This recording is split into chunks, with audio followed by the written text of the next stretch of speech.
බලන්න මිනිස් සම්බන්ධතා ඇතුළේදී අපි එකිනෙකා කොච්චරනම් දුක් පීඩා විඳිනවද මානසික වශයෙන්. ඒකට ප්‍රධාන හේතුව මොකක්ද? අනිත් කෙනාගේ වෙනස් වීම දරා ගන්නට නොහැකිකම. ඇයි වෙනස් වීම දරා ගන්නට නොහැකි වෙලා තියෙන්නේ? ඒකට හේතුව තමයි අපි ඒ කෙනා වෙනස් නොවේයි කියලා හිතන එක.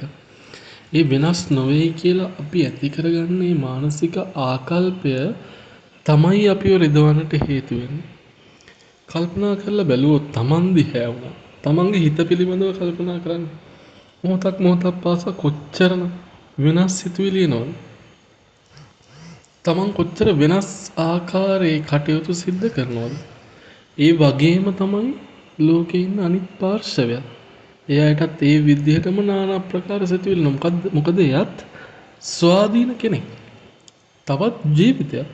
ඒතකොට ඒ කෙනා වෙනස් නොවේයි කියලා හදාගන්න බලාපොරොත්තුව කොතරම් සාධාරණද? එතකොට කෙනෙක් වෙනස් වුණාම දුකටපත් වෙන එක අපේ ප්‍රශ්නයක්ද වෙනස් වුණ කෙනාගේ ප්‍රශ්නයක්ද? අපේ ප්‍රශ්නයක්. එයි වෙනස් වෙන දෙයක් පිළිබඳව අපි වෙනස් වෙන්නේ නැති වෙයි කියලා ආකල්පයක් හදාගෙන හිටපු ඉඳ තමයි අපිව දුකටපත් වුනේ. එහෙනම් අපිට පුළුවන් නම් මේ ස්වභාවය පිළිගන්න. ඒ අනිත් කෙනත් මං වගේම වෙනස් වෙනවා කියන කාරණේ අපිට පිළි අරගෙන ඒ මනුෂ්‍ය සම්බන්ධතාවය ගෙන යන්න පුළුවන් නම් මොකක් හරි බලාපොරොත්තු කඩවීමක් වෙනස් වීමක් වුණා කියලා අපිට දැනෙන දුක අවම කරගන්න අපිට පුළුවන්. ඇයි අපි ඒකට ඒ වෙනස් වීම බාර ගන්න හිත හදාගෙන තියෙන නිසා.